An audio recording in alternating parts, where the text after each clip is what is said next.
शेतकरी मित्रांनो, आज आपण आलो आहोत इथं हळद चंद्राईच्या प्लॉटमध्ये.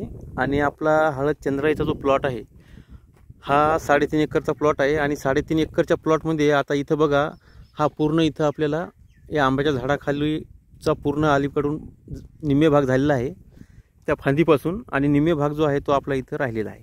आणि आपण इथं खोदणारे माणसं नाही भेटल्यामुळे आपण ट्रॅक्टरने इथं पास लावून बेड उकरणं चालू केलं आहे. आणि सर्वात महत्त्वाचं म्हणजे बेड उकरल्यानंतर एक आड एक अशा प्रकारे बेड आपण इथं उकरले आहेत.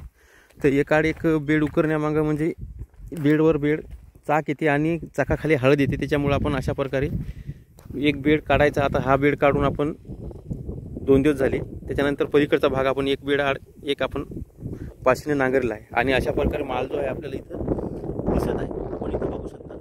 आणि हा जो माल आहे पूर्ण वर आलेला आहे. आणि वर आल्यानंतर आपण हा इथं काढणी चालू केली आहे.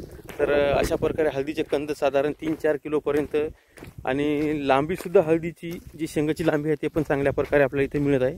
आणि सर्वात महत्त्वाचं म्हणजे आता हे बेड जो आहे, तर हा बेड आपण इथं ठेवलेला आहे. त्याच्या पलीकडचा बेड आपण नांगरला आहे. हा बेड नांगरला, हा ठेवला, असा एक आड एक आपण बेड इथं नांगरणी केली आहे, म्हणजे पासनं काढलेली आहे. आणि माल सर्व मातीतून बाहेर निघाला बेडमधून. आणि त्याच्यानंतर आपण सर्वात महत्त्वाचं म्हणजे इथं जे हे आहे हळद काढणारे व्यक्ती, तर त्यांना इथं आपण जी सरी असते, ही सरी जी असते, ही सरी आपण अशा प्रकारे हे सरीनं त्यांना दिलेलं आहे. आणि सरीनं दिल्यानंतर ते अशा प्रकारे हळद वेगवेगळी करत आहेत, जसं निसणं म्हणतो आपण त्याला, त्या प्रकारे. तर त्यासाठी आपण सर्वात महत्त्वाचं म्हणजे अशा पोत्यामध्ये हळदीचे कंद जे आहेत ते अशी पोत्यामध्ये आपल्याला इथं असे काढत आहेत. तर निश्चितवेळी सर्वात महत्त्वाचं म्हणजे असे हळद जी आहे, हळद वेगळी. त्याच्यानंतर सर्वात महत्त्वाचं म्हणजे जुनी जी हळद आहे कोचा, ती कोचासुद्धा आपण वेगळा काढलेला आहे. याला पण भाव भरपूर असते. आणि शेंग जी आहे, शेंग पण आपण वेगवेगळ्या काढणं चालू आहे इथं. तर आपण इथं बघा अशा प्रकारे शेंगा जी आहे, तर इथं शेंगा अशा प्रकारे आहेत. आणि माल एकदम चांगल्या प्रकारे इथं निघत आहे. तर साधारणतः 6 इंचापर्यंत आपल्याला अशा प्रकारे शेंगाचं उत्पादन आपल्याला, आणि त्याला भरपूर शेंगा भरपूर आहेत. आणि या हळदीला सर्वात महत्त्वाचं म्हणजे घट कमी असते.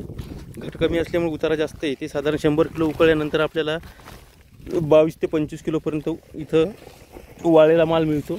आणि हा बघा इथं ज्याला बंडा म्हणतो, जेठा म्हणतो, त्याला मुळ्या पण भरत आलेल्या आहेत. तो आपण वेगळा करून पोत्यामध्ये भरत आहे.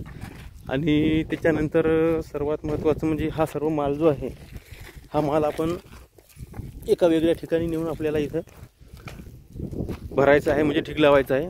तर त्यासाठी आपण इथं 2 ढीग मारले आहे इथं.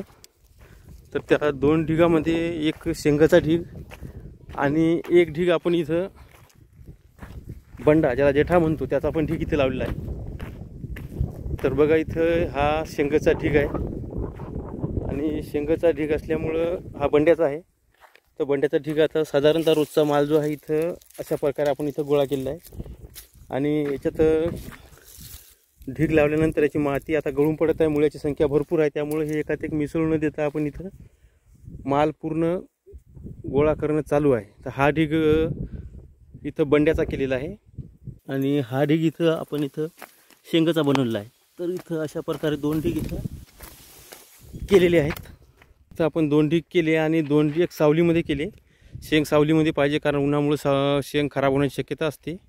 आणि त्याच्यानंतर याला जे नेट आहे, ही नेट खोपीप्रमाणे आपण इथं बांधलेली आहे. आणि त्याच्यानंतर आपला दिवसभर म्हणजे हळदीचं बेणं पण काढणं चालू आहे त्यासाठी. आणि बघा इथं अशा प्रकारे आपण खोपी बनवली आणि आपण इथं बेणं काढणं चालू केलं आहे. आणि काही दिवस अजून लागतील आपल्याला काढण्यासाठी. तोपर्यंत आपण असाच सावलीमध्ये माल पूर्ण ठेवायचा आहे. आणि नंतर आपल्याला उकळणी करायची आहे. आणि आपल्या हळदीचा जो माल आहे, ज्याला आपण कोछा म्हणतो, जी मागच्या वर्षी आपण हळद लावली होती, ती हळद इथं आपण उन्हामध्ये वाळू घातली. कारण ही पोत्यामध्ये जर ठेवली तर ही सडते. सडल्यामुळे तिला कोणी घेत नाही, त्यात आळी पण पडते. तर हिला उन्हामध्ये आता खरपूस चांगल्या प्रकारे वाळू घातलं. बघा चांगल्या प्रकारे वाळलेली आहे. आणि आता ही पूर्ण वाळल्यानंतर आपल्याला पोत्यामध्ये भरायची. आणि याला मार्केटला भाव पण चांगल्या प्रकारे असते. तर हा भाव जास्त भेटल्यामुळे याला इथं शेतामध्ये सुद्धा व्यापारी येतात आणि इथून पण घेऊन जातात. हा परिपूर्ण आपण इथं वाळू घातलेला आहे. आणि आता सध्या आपली जी जागल आहे शेतात इथंच आहे, त्यामुळं आपण इथं पलंग, बाज, वासरू, गाय, बैल, गाडी सर्वच इथं ठेवलेलं आहे. आणि इथं आपला गांडूळ खताचा प्रकल्प पण आहे.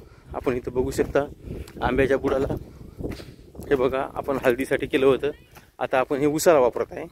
हे बघा, इथं गांडूळ खत आपण बनवलं होतं आणि हा गांडूळ खत आपण इथं चांगल्या प्रकारे एकदम असं नरम झालेलं आहे. हे बघा, आणि हळदीला सुद्धा वापरलं होतं आपण. आणि याला शेण टाकलं आहे, हळदीचा पाला पण टाकणं चालू आहे. आणि सर्वात महत्त्वाचं म्हणजे इथं आपण जीवामृत केलेलं आहे. तर इथं आहे जीवामृत याच्यामध्ये. हे बघा, इथं जीवामृत आहे, इथं जीवामृत केलेलं आहे. त्याच्यानंतर आपण इथं डिकम्पोस्टर केलेलं आहे. हे बघा, डिकम्पोजर हे पण बनवलेलं आहे इथं. आणि इथं आपण सर्वात महत्त्वाचं म्हणजे हरभऱ्यावर, ऊसावर, हळदीवर टाकलेलं निमास्त्र आहे.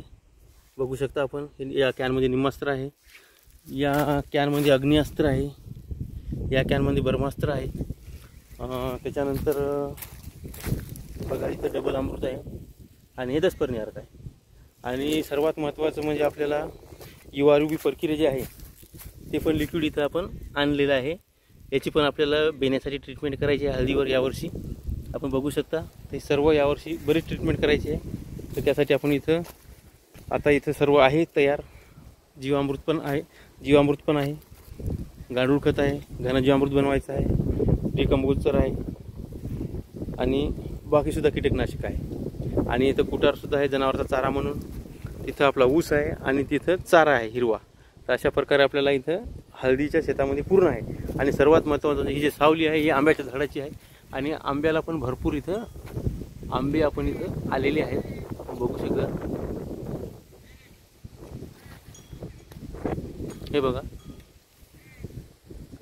तर ही जी हळद आहे ही आहे हळद चंद्राई.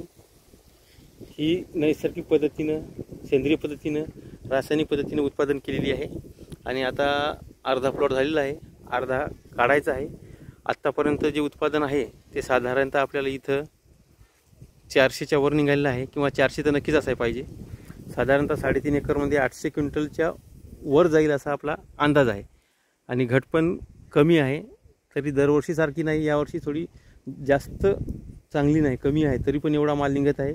आणि उत्पादन पण यावर्षीसुद्धा आपल्याला चांगल्या प्रकारे येईल, 40 क्विंटलच्या वर जाईल अशी अपेक्षा आहे. हळद चंद्राई.